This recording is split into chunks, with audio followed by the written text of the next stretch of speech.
Moko ogoni kano tom toto no to iskete eskueta. No matsin tom toto inno. Les Carcajous étaient vraiment capables de faire du mal à l'Indien. Le Carcajou détruisait pour le plaisir de détruire.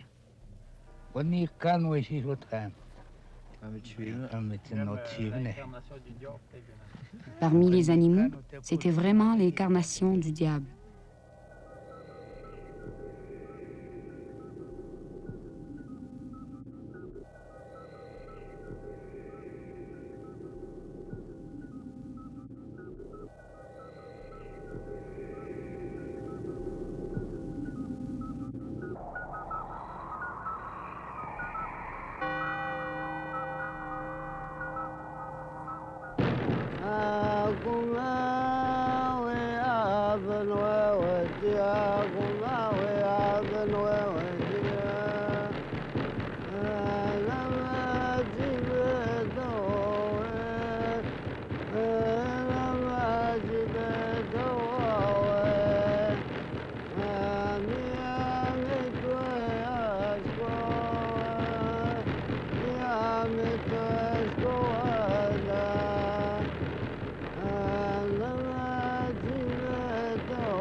Tu vas par là, ton défunt grand-père, Charles Jourdain, lui, il était vieux. C'est là que je tendais mes filets, me disait-il, là, dans la pointe. Je prenais des poissons, des truites.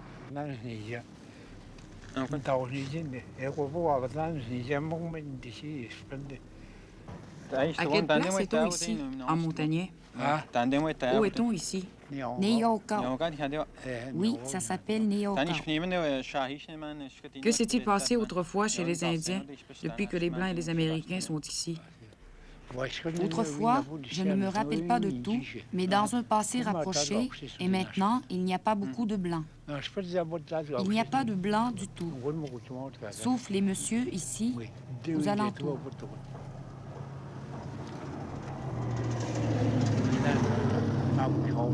Des chevaux et des vaches étaient ici. Il y avait des vaches. Et autrefois, que s'est-il passé quand les gens riches étaient ici? C'est ce que je t'ai raconté. Aux Indiens, on inscrivait les dettes aux Indiens. Ils arrivent du bois. Ils arrivent pour 2 ou 3 jours ou une semaine ici. Mais on leur donnait seulement de l'eau. On leur donnait une barrique d'eau de 100 livres. On le leur donnait pour chez eux. On leur donnait également une petite barrique de 5 gallons de vin ou d'eau de vie pour qu'ils puissent boire. C'est tout ce que l'on fait. Et on leur donne aussi de la nourriture. La nourriture, ils n'en ont pas besoin.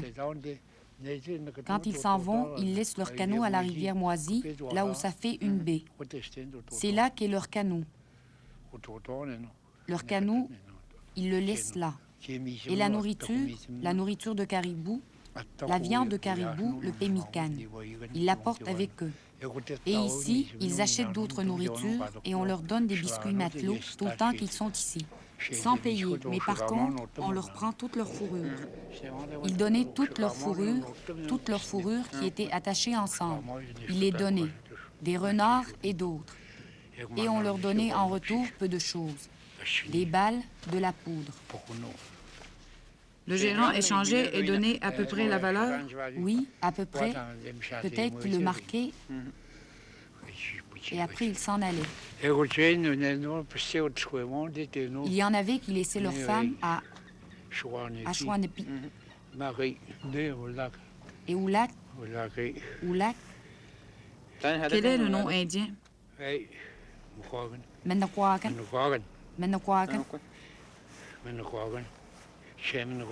Chemenakwagan et Chapurmit.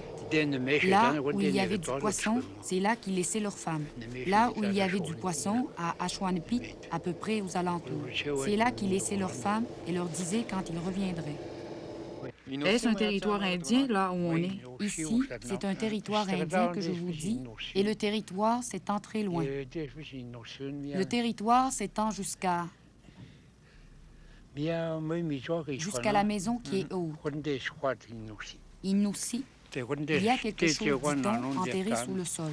Ils ne l'ont pas trouvé. Mais s'ils le trouvaient, ils ne le diraient certainement pas. Ils ont dû certainement trouver, car c'est tout brisé. Il y a des poteries là-bas, dit-on. On est allé là. On y est allé avec un avocat. Moi, je n'en sais pas plus. C'est tout? C'est de plus en plus petit. Le territoire est de plus en plus petit. Et maintenant, il y a des Canadiens français, des Blancs, comme si ça leur appartenait. Ils sont ici, mais ça n'appartient pas aux Blancs ici, n'est-ce pas? Non, ça n'appartient à personne. Ça doit être aux Indiens? C'est aux Indiens. Quand le gouvernement veut vendre tout le territoire où les Indiens chassaient, il ne le dit même pas à l'Indien. C'est par là que vous alliez lorsque vous alliez à l'intérieur des terres. Moi, je ne montais jamais dans la forêt, seulement jusqu'à Kaupachi. Mais c'est vers là qu'on montait? Oui, vers Kaupachu. Tout droit vers l'endroit qu'on appelle Natramegan. C'est là qu'il y a eu des Indiens de mort. Ils sont morts l'été dernier. Natramegan, c'est un grand lac. Il fait tout le tour. C'est là qu'allaient les Indiens, un peu avant les mines où l'on travaille. Es-tu fatigué? Es-tu fatigué? Non, pas encore. Quand ils arrivaient de l'intérieur des terres. Vous auriez dû voir les Indiens autrefois à Moisy. Il y en avait tellement.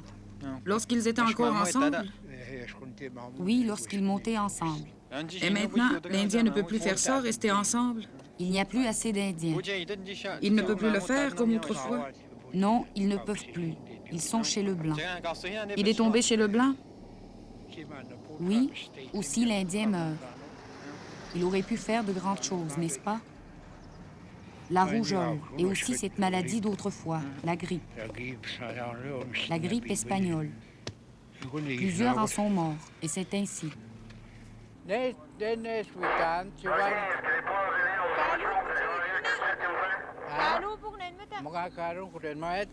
Comment le Blanc nomme-t-il ça?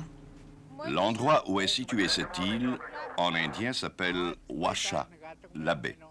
Pour l'Indien, il est insensé d'appeler cette île une partie de la terre ferme. Et ce que tu appelles cette île, est-ce que c'est là ou là-bas? Ici, là où on est maintenant? Cette île? Oui, je pense. La tête de l'Indien se balancerait comme ça, si cette île était là. Les sept îles sont au large. Mais les sept îles ne sont pas là-bas.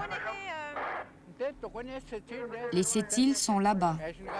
Si c'était comme le Blanc le dit, ma tête ferait comme ça. Si je me perdais, si je marchais, si j'étais en canot. Si je perdais cette île, je le chercherais là-bas. Cette île n'est pas là, il est là-bas. Si j'étais en canot, je perdrais cette île, si la mer était haute, ou s'il y avait du brouillard. Ce qu'on devrait appeler cette île, je vais te le situer exactement. Tu vois, la baie est située comme ça. Alors viens ici, si tu veux savoir où sont situées les îles. Ce qu'on appelle cette île, 1, 2, 3, 4, 5, 6. Et la septième, c'est la petite. Où est-elle? Attends. Là. 6, 7. Oui, c'est le nombre d'îles. Les îles ont un nom. Cette petite île se nomme Menawanis. En français, là où on ramasse les œufs. Là, Kawabat Menestok. En français, eux l'appellent carrousel. Non, non, elle s'appelle Kawababshkat. En français, le rocher blanc. Elle porte ce nom parce que les goélands chient dessus. Il y a beaucoup de goélands qui chient dessus. C'est pour ça que c'est blanc. C'est pour ça qu'on l'appelle Kawababshkat. Et celle-là, comment l'appelle-t-on? On l'appelle Grande Basque. Pashko Menestok. Et ça, c'est Kashipeouyat.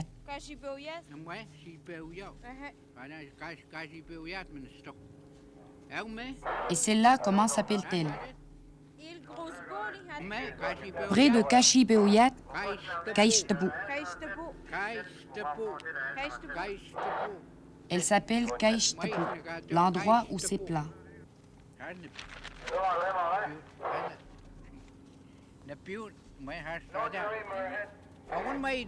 L'Indien, autrefois, partait de Ouachat, la baie, et c'est Kesseodagan.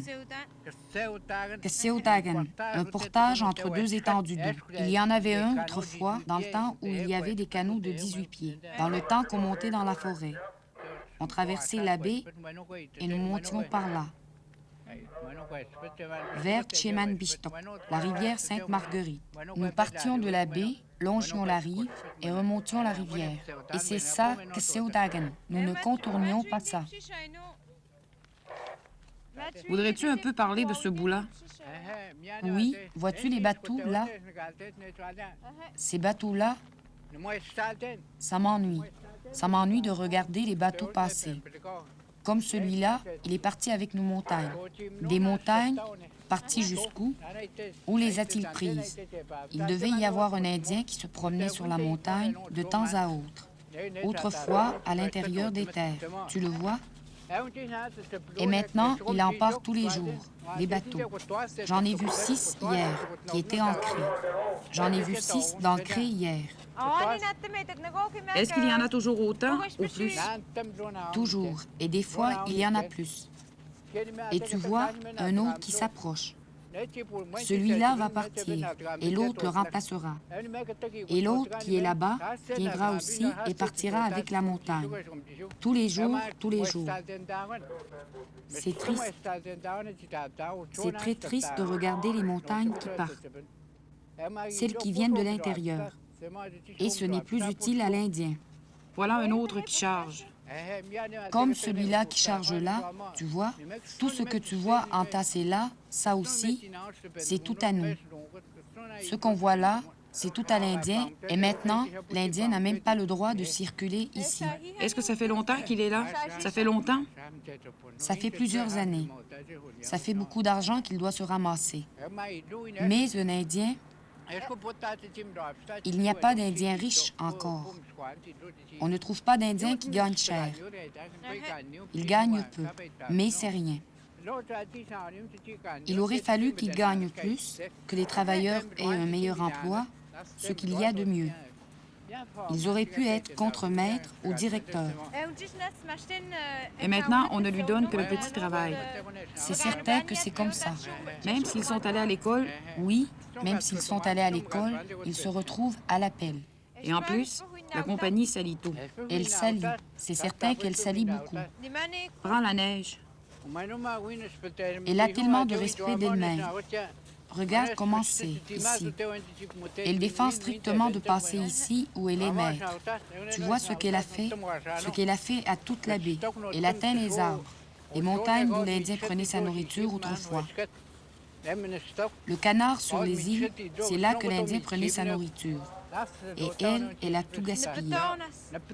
Elle a tout fait mourir. Tout est sans vie.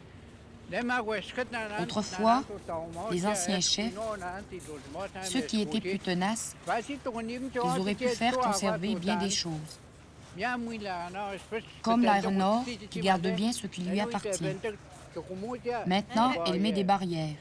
Un Indien pense que le blanc lui vient en aide. Même ceux qui sont allés à l'école, le blanc les trompe quand même.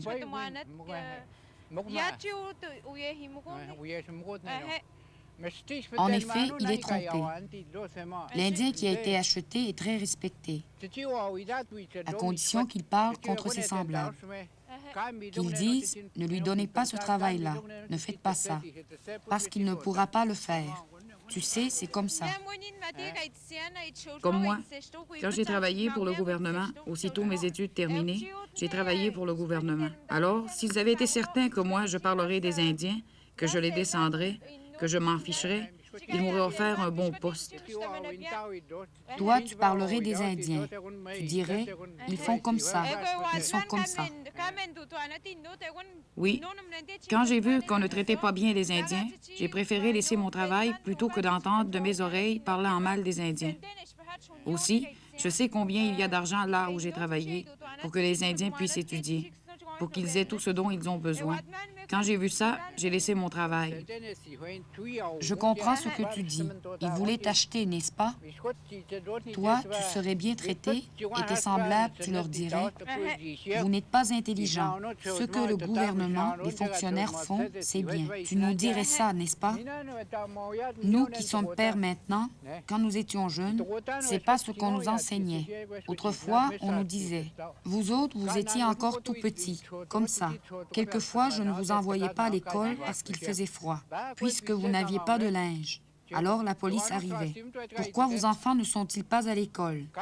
Si vos enfants n'y vont pas, il va vous arriver quelque chose. C'est ce qu'il disait, n'est-ce pas? Ou bien il punissait l'enfant qui n'était pas à l'école, puisque la police était venue le chercher. Et maintenant que vous avez fini vos études, vous avez tellement de misère. Les polices passent-elles pour vous donner du travail?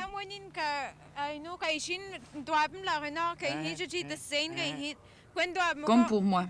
Quand tu m'as conseillé d'aller à l'Iron Ore chercher du travail, alors j'y suis allée quand j'ai laissé le gouvernement.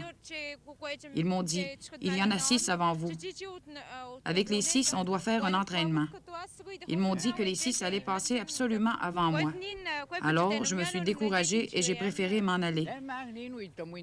Si tu m'avais dit ce que l'Iron Ore t'avait répondu, j'aurais pu aller les voir et leur dire qu'il n'y avait pas 6 personnes parmi lesquelles ils pouvaient choisir quand ils m'ont envoyé sur le portage de la grande rivière, Mishtishipu, sur un rapide là où c'était le plus dangereux. C'est là qu'ils m'ont placé. Des barques avaient été perdues, elles avaient chaviré. Comme ils n'ont trouvé personne pour occuper cet emploi, ils ont fait appel à mes services. Du 80 000 à Mishtishipi, à cet endroit, il y a les chutes les plus dangereuses. Moi, j'y étais. Ce n'est pas parce que j'ai mal fait, tu sais, que j'ai perdu mon emploi. Ta mère était malade. Elle était toujours à l'hôpital. Et c'est pour ça que je me suis arrêtée. J'ai travaillé, je pense, pendant 5 ans. Ce n'est pas parce que j'avais mal fait mon travail. C'est moi qui allais chercher les salaires des hommes qui devaient être payés. Quand l'avion ne pouvait pas atterrir sur le lac, des fois, je couchais 3 nuits sur une montagne, à l'attendre. Quand j'allais chercher les salaires des hommes qui devaient être payés. Et maintenant, elle a peur que je lui fasse du tort. Elle doit m'épier présentement. Si j'avais voulu faire du mal, je l'aurais déjà fait. Tu sais, là, je me promène. Je vous enseigne les choses d'autrefois, afin que... On va peut-être se faire arrêter. Oui, c'est certain qu'on va se faire arrêter. Et les navires, regarde comment ils sont, les navires.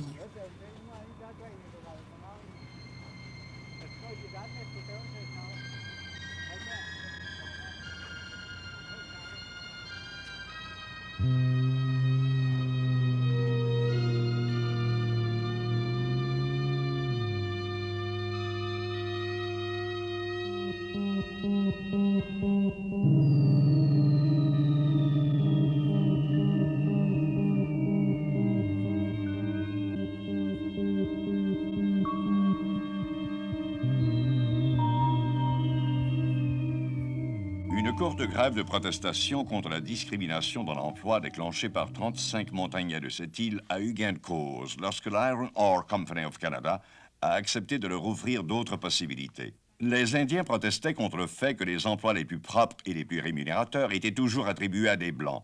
Les 900 employés sont tous membres des Métallurgistes unis. Une clause du contrat limite les Indiens à 3 genres d'emplois: journaliers, garde-barrière et préposés au four. La compagnie a accepté de leur ouvrir 5 autres catégories, mais il s'agit encore des tâches les plus mal payées: changeurs d'ampoules électriques, laveurs de plancher dans le poste d'aiguillage, ouvriers de chemin de fer, manœuvre seulement, nettoyeurs mobiles et dételeurs de wagons. Selon Arnold Dugas, vice-président de la section locale des métallurgistes, ce n'est encore qu'un pas vers le progrès. Les Indiens en ont assez d'être les dindons de la farce, a-t-il déclaré. Il est reconnu qu'à cette île, les Indiens gagnent 40% de moins que les Blancs, car ils sont relégués aux tâches les plus ingrates. Certains d'entre eux subissent ces conditions depuis 15 ans. Mes fonctions, c'était d'être gérant du bureau de cette île et de Port-Cartier, avec 45 employés, puis de m'occuper de toute la main-d'œuvre, le marché du travail dans ce coin-là.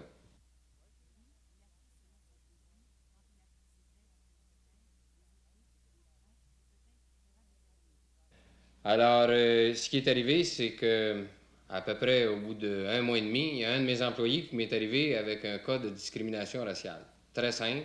Il dit, c'est un nouvel employé, il ne connaissait pas bien ça, lui. Il dit, il y a un employeur, un hôtelier, il m'a dit, surtout, envoie-moi pas d'Indiens, qu'est-ce que je fais avec ça? Alors, c'est là que je me suis aperçu que c'était une méthode injuste d'embauche. Hein. Bon, ça coïncidait pas du tout avec la loi, puis nos règlements, puis le guide d'opération. Fait que j'ai fait une enquête auprès des employés, grâce à une secrétaire qui était indienne, amérindienne. Et c'est comme ça que j'ai obligé les employés à me raconter ce qui s'est passé. Parce qu'eux autres, ils ne voulaient pas parler.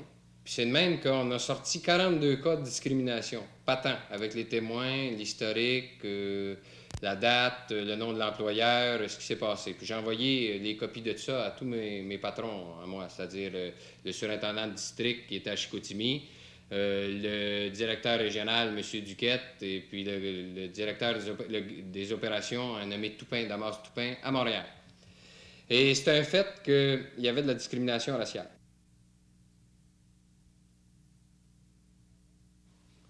Alors là, on s'est dit avec les 2 adjoints, puis c'était une demoiselle Tremblay et un monsieur Terrien, mes 2 adjoints, on a travaillé ensemble. On s'est dit, il faudrait arrêter ça, cette affaire-là. Puis la meilleure façon, c'était d'avertir les employeurs que s'ils continuaient à avoir de ne pas embaucher d'Indiens puis d'être contre les Indiens à ce niveau-là, bien, qu'il n'y aurait plus droit au service du Centre de main-d'œuvre du Canada. Autrement dit, fini les subventions de formation de main-d'œuvre, fini les subventions de mobilité pour faire venir des travailleurs de l'extérieur, puis à cette île, c'est important, ça, ces affaires-là. Et puis, on ne lui trouvait plus de monde. C'était fini. On avait le droit de ne pas y servir dans les circonstances. Et puis, c'est ça qu'on a sorti dans le journal.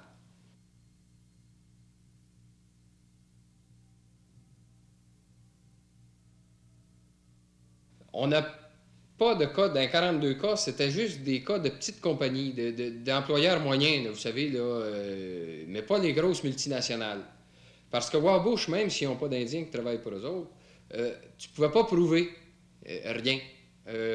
Iron Ore, eux autres, ils ont leur quota d'Indiens. Ils s'en gardent toujours un certain nombre. Seulement, ils marchent pareil comme dans la vraie vie. Il y a une réserve pour les Indiens, même au niveau de l'emploi. Puis ça se fait avec la complicité du syndicat.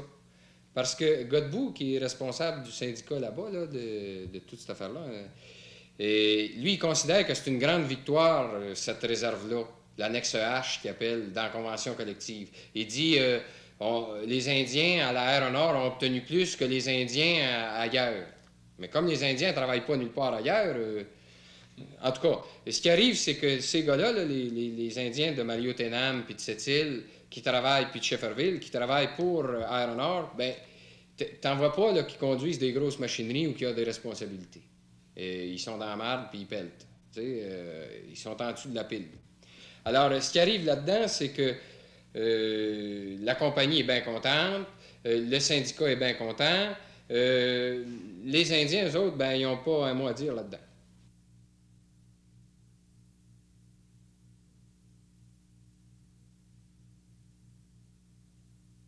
L'annexe H, je vais vous expliquer un petit peu ce que c'est.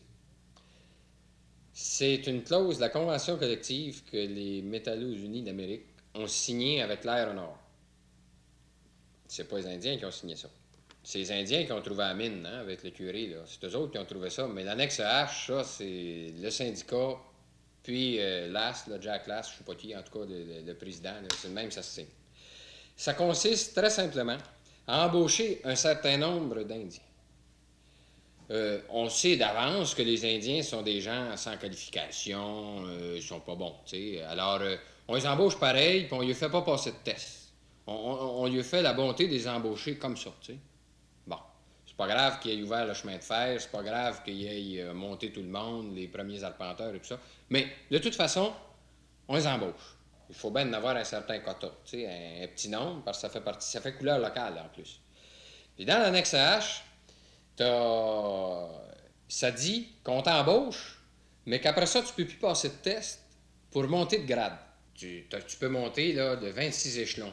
Du journalier là, qui pelte, là, qui passe le balai, puis qui fait tous les pires jobs en dessous de tout, là, à aller jusqu'au contremaître en montant.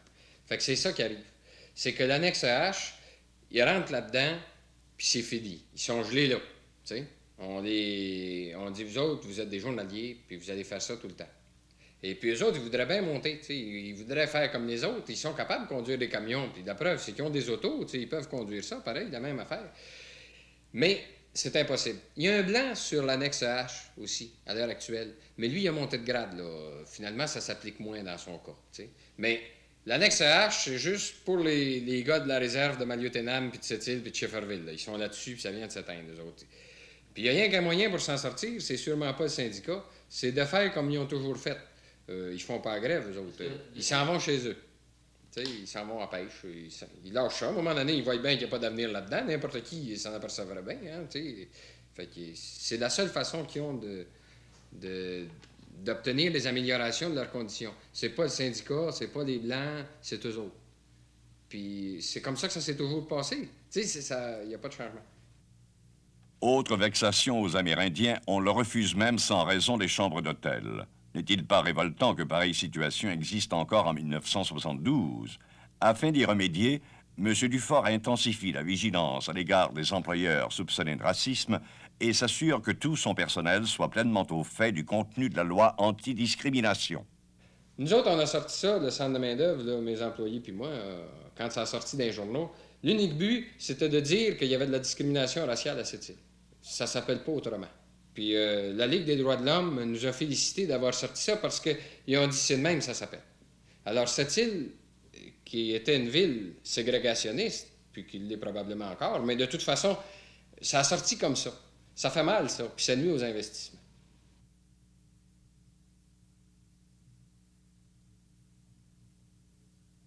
Puis ce qu'il y a de plus choquant là-dedans, c'est que ça se fait avec la complicité des gars du bureau. Mes employés étaient complices de ça. Parce que c'était tellement patent, la discrimination, qu'ils se disaient que ça vaut pas la peine d'essayer de se battre contre ça. C'était entendu qu'ils n'envoyaient pas d'Indiens parce qu'ils savaient que le gars ne l'embaucherait pas de toute manière. Alors, tu sais, ça faisait, depuis que le Centre de main-d'œuvre du Canada existait, que c'était comme ça. J'étais bien encrouté, bien solide. Ça a causé des doutes au niveau de mes employés. Tu sais, ils se sont mis à se poser des questions là-dessus. C'était important, tu sais, que ça sorte. Parce que ça allait à l'encontre de la loi, là, direct. La loi, ils appellent ça la loi fédérale qui a trait aux mesures antidiscriminatoires et la loi canadienne sur les justes méthodes d'emploi de 1953. Aucun employeur ne doit refuser d'employer ou de continuer à employer une personne ou autrement entretenir contre elle des distinctions en matière d'emploi ou de conditions de travail à cause de la race, de l'origine nationale, de la couleur ou de la religion de cette personne. Puis c'était ça. Tu sais, surtout, envoie-moi pas d'Indiens. C'est pas envoyez-moi pas un tel parce qu'il n'est pas compétent, c'est envoyez-moi pas d'Indiens. Bon, c'était ça. Alors, à l'heure actuelle, au Centre de main-d'œuvre du Canada, ils ont réglé le problème. Ils ont embauché un Indien pour avoir la conscience tranquille. Ils ont dit, toi, petit gars, tu vas t'occuper des Indiens. Moi, j'ai toujours voulu avoir un Indien dans ce bureau-là. Je ne travaille plus là, au Centre de main-d'œuvre du Canada, mais à l'époque, j'ai dit, je suis d'accord. Vous voulez me faire fermer la gueule, vous voulez m'envoyer un Indien, je suis d'accord pour l'embaucher un. Je suis complètement d'accord pour ça. Seulement, moi, je veux que le gars qui va être conseiller en main-d'œuvre du Canada va s'occuper de tout le monde qui va venir au bureau. Autrement dit, si je le place dans un secteur pour s'occuper, moi je ne sais pas, des métiers de la construction, les Blancs qui vont venir, c'est les menuisiers, qu'ils soient blancs, indiens, n'importe qui, il va être placé pareil. Puis ça va avoir bien plus d'impact au niveau de la population de voir qu'un Indien est capable de faire l'ouvrage que n'importe quel Blanc fait, pareil, tu sais. Mais à l'heure actuelle, c'est ça, c'est le même sens. Il y a donc une réserve dans le bureau. Oui, on procède par réserve. De réserve en réserve, on finit par les envoyer dans le petit coin. C'est ce qu'on appelle mettre le castor dans une boîte. Vois-tu ça? Vois-tu ça? Des dents de castor. C'est plus respectable que la police. C'est plus respectable que la police. Les polices montées. Les polices. Le vois-tu? Le voyez-vous? C'est plus fort. C'est tellement plus fort. Avec tout ce que l'Indien possède et dont il est le maître, si un Indien voulait faire ce travail, défendre ses semblables, on ferait moins de mal aux Indiens, quelque compagnie que ce soit. Tu comprends, n'est-ce pas? Ils se défendraient tous. Comme je disais, regarde la mine. Ça vient de là-bas, et puis de là-bas. Ils la chargent. Où vont-ils l'emporter maintenant? Et vous n'obtenez rien? Et moi, là, moi, je n'obtiens rien. Où est-ce que c'est parti, la mine? Et lui empoche l'argent. Et toute la nuit, ce sera comme ça. De quelle montagne ça vient, ça? Près de Shefferville, Knob Lake. Qu'est-ce que vous voulez photographier ça? Qu'est-ce que vous voulez photographier là avant? Hein? Ah, ben on photographie l'entrée. Parce que c'est beau là, la nef. Vous n'avez pas le droit, monsieur, ça prend l'autorisation, hein, photographier. Mais on n'est pas sur l'aérodrome. Oui, le terrain finit là-bas au crossing, vous allez trouver vous en aller là-bas. Fait que si vous voulez, là, vous allez dehors là-bas. Ça finit au chemin, là. Vous savez ce qu'est la route, là? Un Indien, il l'eau. Ouais. C'est un Indien. Comment ça fait, lui, le renard au Goubanien? Écoute-moi, là. Et dit comment ça se fait que la renard, disant, quand il veut prendre ses employés, là, les voulez-vous, s'il vous plaît, vous allez enlever votre chose, vous allez photographier, vous allez aller là-bas, la route, là? Vous avez dû demander à la permission à M. Monahan. La barrière, autrement, de la renard, puis tout le si on ferait là, une barrière dans toutes les réserves... S'il vous plaît, là, vous allez enlever votre appareil, vous allez aller là-bas. On n'a pas le droit de prendre des photos de ça. C'est pas moi qui est boss. Non, c'est pas vous, donc ça veut dire qu'il faut qu'il y ait quelqu'un qui vienne pour nous vraiment nous dire une avant de venir ici, interdiction. là, pour photographier, vous avez dû appeler M. Mike Monahan. Oui. Et lui, là, ça lui a décidé, c'est lui qui est le grand patron. Monsieur Marc Monahan qui nous appelle aussi s'il veut passer à réserve. Bon, écoutez, là, écoutez-vous, ben là, qu'est-ce qu'on va faire avec ça? Hein? Vous allez être obligé d'aller photographier là-bas, mon cher monsieur. Garanti. La tête dure, hein? On va être obligé de le forcer à s'en aller. C'est comme ça, nous autres aussi. Les Blancs, il y avait trop la tête dure avec nous autres. Puis maintenant, on essaye...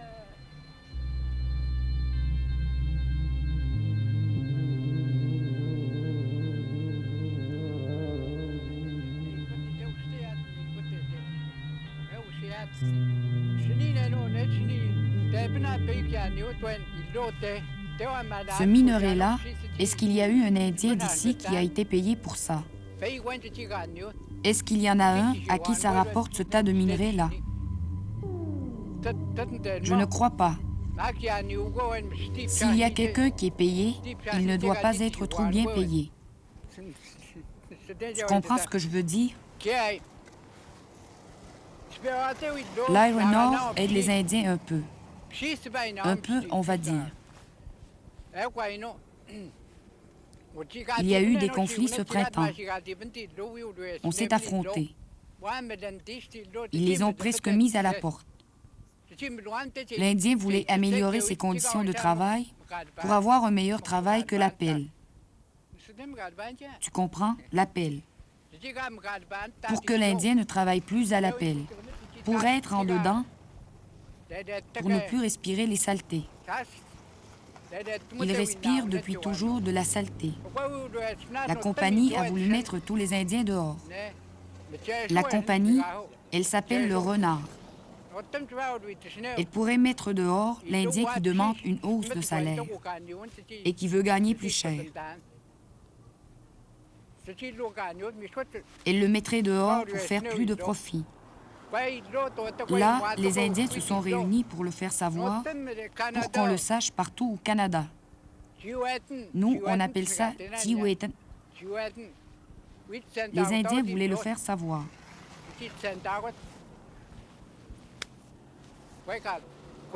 La compagnie a camouflé tout ça.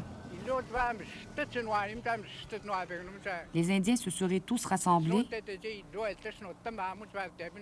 La compagnie a camouflé tout ça. Et depuis, tout continue comme avant.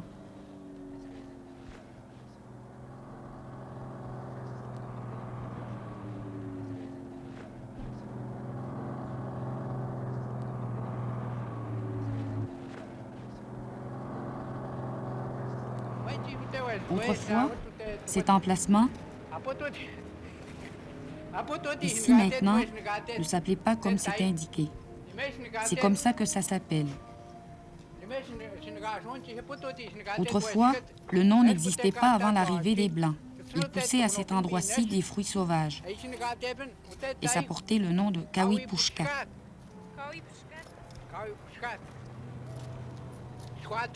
Il y avait eu un incendie. Il y avait un vaste terrain où poussaient des bleuets tout partout. Il y avait également des sentiers de lièvres. C'est ici qu'on chassait le lièvre, ainsi que le renard. Nous installions des pièges à renards. Maintenant, ils ont changé le nom de l'endroit. Kawipushkat. Autrefois. Et aujourd'hui, j'ignore le nom. Je ne sais pas comment ça s'appelle. Je ne sais pas lire cette affiche. Kawipushkat. Autrefois. L'Indien nommait ainsi cet endroit. Et les graines rouges, où poussaient-elles? C'était ici. Les champs de graines rouges se mêlaient aux champs de bleuets. En automne, les Indiennes les cueillaient et les mettaient dans des sacs et les transportaient sur le dos. Dans une journée, parfois, elles ramassaient jusqu'à 3 sacs pesant 70 livres chacun. Ou encore des chaudières.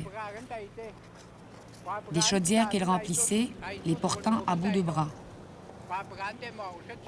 Chaque femme remplissait parfois jusqu'à 4 ou 5 chaudières, chacune pouvant contenir 25 livres. Une femme pouvait en ramasser jusqu'à 5 chaudières. Et le lièvre, y en avait-il en grosse quantité? Le lièvre, il y en avait ici, plus bas également, et par là aussi. Il y en avait un peu partout. Et quand ont-ils commencé? C'est à ce moment-là qu'ils vous ont défendu de venir à la cueillette des fruits sauvages, lorsqu'ils ont commencé à construire ces restaurants? Lorsque ça a commencé, c'est la ville qui est devenue maître de ces lieux. Le nouveau gouvernement, lorsqu'autrefois nous étions gouvernés par le fédéral, nous n'étions pas traités ainsi. La police montée surveillait de près. Est-ce que vous avez profité financièrement de ces nouvelles constructions, comme l'auberge des gouverneurs? Moi, personnellement, je n'ai jamais rien retiré. Ils n'ont pas demandé les services de mes enfants, et aux autres non plus. Si toutefois ils les demandent, ce sera peut-être pour laver les planchers, pour essuyer les choses sales. Regardez ici. Je dois faire attention pour ne pas marcher dessus. Auparavant, j'aurais circulé à mon aise, c'est-à-dire du temps où nous étions maîtres. Aujourd'hui, je ne peux même pas y mettre le pied. Voyez, je dois contourner.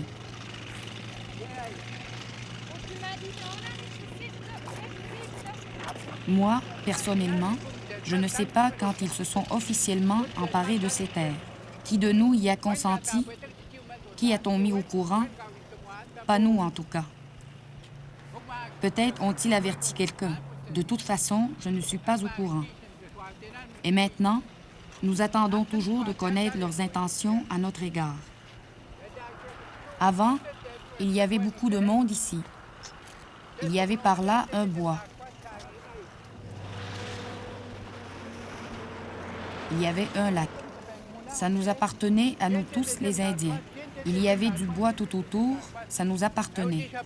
Et aujourd'hui, Personne ne nous demande la permission. Autrefois, lorsque je passais ici, lorsque je marchais ici, le soir, à l'heure des marées basses de la mer, il n'y a pas loin d'ici un lac, un marécage. C'est là que les outardes vont s'approvisionner. Et ici, je marche, au-dessus de moi volent les outardes. Moi, accroupi comme ceci, j'imite leurs cris. Elles vont comme ça. Elles volent en rond, elles font un tour, puis descendent de plus en plus bas, jusqu'à une hauteur où on peut les tirer, jusqu'à une hauteur où on peut les abattre. Aujourd'hui, qu'est-ce qu'on entend?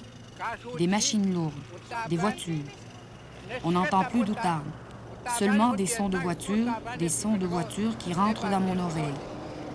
On ne sait plus rien des outardes qui volaient ici jadis. Nous avions accès partout. Il y avait un sentier pour se diriger par là. L'Indien partait de ce côté-ci. Le soir, il revenait par là. Parfois, le soleil était couché et nous étions encore là. Plus tard, nous rentrions à la baie. Nous rentrions souvent avec 2, 3 outardes à la fin de la journée. Nous rapportions des lièvres, des perdrix.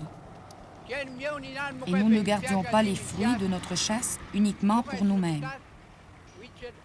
Chacun partageait avec son prochain. L'Indien ne gardait pas tout pour lui-même. Il distribuait 1 ou 2 pièces à un, ou encore il invitait à venir partager le repas à plusieurs. C'est ainsi que nous étions unis autrefois. Aussi, l'Indien, à propos des sous ou de la monnaie, il n'en utilisait pas. L'argent, il l'ignorait. Il ne s'en occupait pas. L'Indien s'intéressait plutôt à la vie de forêt. Chaque mois, il chassait. Il aimait ça, ignorant l'argent. Il allait manger chez lui et repartait. L'Indien n'a jamais gagné d'argent en donnant des choses, en donnant un peu ou blanc. Non, sauf bien sûr des fourrures de sa chasse, des résultats de sa chasse.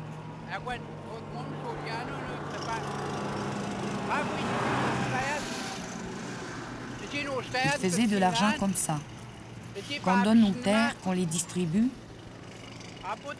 Nous n'en sommes pas maîtres. Un Indien n'est pas seul maître de ses terres. Tous les enfants de tous les âges, de cette grandeur, ont droit aussi à ça.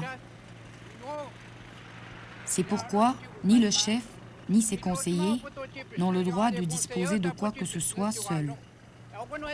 Aujourd'hui, c'est la cause de la révolte des jeunes. Ils comprennent quelque chose à présent quand on les prive de leurs droits. Maintenant, qu'est-ce qui leur arrive? Ils prennent les biens des enfants de cette taille. À présent, les enfants ne se préoccupent pas des adultes. Ils se défendent. Maintenant, je suis assez âgé. Peu m'importe si j'ai de la misère. J'ai déjà dit ce que je pensais. Peu m'importe quelle misère je devrais avoir, je ne céderai pas mes possessions en échange d'argent. Jamais. Je crois que quand on dit que les Indiens veulent garder leurs droits, les Indiens, je crois que les Indiens ils ont tout à fait raison. Et que les Indiens, je crois que avec tout ce qu'ils font jusqu'à présent à la baie de James, nous sommes victimes, nous ici, le chemin de fer, KNSNL, la R1A, la ATT qui viennent faire de l'argent.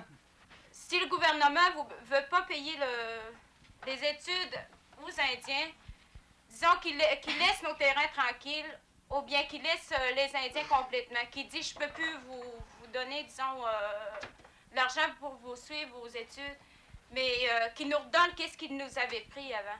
Ils font tout pour nous bloquer, ça c'est vrai. Moi, parce que je peux pas aller aux études, ils me bloquent tout le temps, le ministère.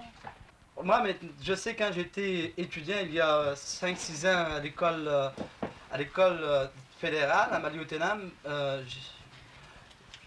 j'étais content, je me sentais que j'étais dans mon milieu. Alors, quand je partais, disons, pour aller m'intégrer dans une... lorsqu'ils m'ont fait un transfert pour aller à l'école dans la ville de Sept-Îles, là, on dirait que j'avais peur. Le milieu était froid pour moi parce que le général, la population étudiante, là, était plus nombreux. Alors, je me sentais un peu que j'étais victime de la discrimination raciale. Je me sentais aussi que j'étais victime, que j'étais incompris. J'étais victime aussi de la gêne. Disons que au niveau de l'école, j'avais de la misère de m'exprimer ce que je voulais dire. J'avais peur aussi de dire au professeur que une chose que je ne comprenais pas, que je voulais dire au professeur. Ça me tentait de le dire, ça me tentait de m'exprimer au professeur, de le dire. Cette chose, je ne comprends pas. Pourriez-vous m'expliquer davantage? Mais je me sentais que c'était impossible de m'exprimer davantage parce que c'est un milieu ils m'ont mis comme ça sans me préparer dans un milieu que ça va être un milieu tout à fait différent à la vie sociale qu'on mène parce que moi, m'adapter, ça m'a pris quoi? Ça m'a pris au moins 3-4 ans de m'adapter assez vite, le rythme qui vit des Blancs au niveau de l'école. Et puis, j'étais toujours victime, disons que moi, j'avais un niveau d'instruction moins poussé que eux. Et puis, c'était un élève retardé un peu au niveau scolaire. C'est un problème. Je crois que la majorité des Indiens, des étudiants indiens, je crois que c'est un des gros problèmes, le gros facteur. Parce que l'Indien s'est perdu ici. Oui. Oui. On garde quand même, excepté, disons que c'est moins... on le parle comme quand un Français parle son français, en fait, sa langue maternelle, quand il change en anglais, un mot anglais, un mot français. C'est comme ça maintenant qu'on parle, nous autres, ici. Prenons Moncton, lorsqu'ils parlent des gens de Moncton, le chiac, on pourrait appeler nous aussi le chiac indien français, parce que parmi la majorité des jeunes Indiens aujourd'hui vont parler un peu couramment l'indien et puis aussi le français. Ils vont mélanger leur langue. Bon, je suis bien contente de ce qu'ils font, que les jeunes s'unissent pour se battre et demandent que les cours soient donnés en montagnais, que la moitié de leurs cours soient donnés en indien. Je suis contente et je les suis dans leur démarche. Je les écoute aujourd'hui et je suis très contente, en tant que femme indienne, de subvenir à mes propres besoins. Et je suis plus contente que les enfants, ceux qui grandissent, demandent à apprendre et à conserver la langue que nous parlons aujourd'hui. C'est tout. Vois ce qui est construit là. Oui, ça. On dit que c'est respectable, une église. Le blanc méprise tellement l'Indien qu'il est venu bâtir cette maison à saleté près de l'église. C'est une terre indienne, ça encore, dont on s'est approprié. On ne sait pas qui a donné son accord. Qui a donné ça? Comment ça s'appelle la terre pour laquelle on se bat là-bas? Non, plus loin. La baie James. On s'en approprie. Et ils ont dû faire la même chose ici. Ils s'en sont appropriés. Ces événements, est-ce que c'est la faute du gouvernement ou des fonctionnaires? C'est peut-être le gouvernement. Il veut être le seul maître des Indiens. Une usine d'épuration contient plus de saleté qu'un seau de déchets. Un médecin pourrait nous dire combien il y a de saleté ici. Toute la saleté que l'on respire. Je te l'ai déjà dit. Ceux qui travaillent pour les fonctionnaires, celui qui est assis au bureau, c'est à lui qu'on va parler. Et c'est lui qui va avoir le meilleur emploi. Et pour l'Indien qui veut se défendre, on dira qu'il est dur, qu'il est méchant, qu'il se bat, c'est ce qu'on dira. Il faudrait que je me taise quand on me fait ça, vois-tu?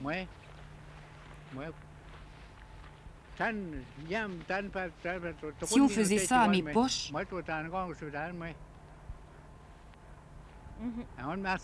il est gentil, Marcel, me diraient les fonctionnaires. S'il pouvait secouer toutes mes poches. Marcel est très gentil. Là, je serais respectée, par exemple. Non, moi, je me défends. Je me défends tant que je peux. Là, je suis loin. Ma parole va loin. Si je souffre, si on me fait souffrir, et si on me tire des choses, je suis déjà loin. Debout comme je suis aujourd'hui, je n'en peux plus. Pour mes enfants, ma parenté qui veulent faire des efforts, qui regrettent leur vie ancienne, c'est pour eux que je fais ça aujourd'hui. Si l'enfant pouvait comprendre sa respectabilité, ses droits, lui, l'Indien qui est instruit, il ne ferait pas d'efforts uniquement pour lui. Ce que son père faisait, un père qui fait vivre sa famille, il les traite tous pareils. Et c'est ce qu'il faudrait que fassent ceux qui sont maîtres, ceux qui sont à la tête, ceux qu'on a élus. Ils devraient nous traiter tous pareils. Ça serait plaisant. C'est plaisant à cette île, une terre indienne. Tous pareils. Il ne devrait pas y avoir de favoris. Moi, je ne demande pas d'être mieux traité, je ne demande pas d'en avoir plus que mes droits. Je ne demande que mes droits au Bureau des affaires indiennes. C'est tout ce que je demande. Non, je ne veux pas m'accaparer des droits de mes semblables. Je ne demande pas d'être favorisé par rapport à mon prochain. Je ne veux pas voir ça, mais seulement mes droits au Bureau des affaires indiennes. C'est tout ce dont j'ai besoin.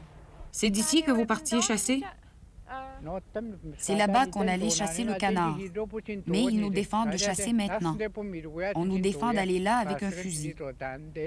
C'est là qu'autrefois se tenait le canard. C'était là qu'il y avait le plus de canards.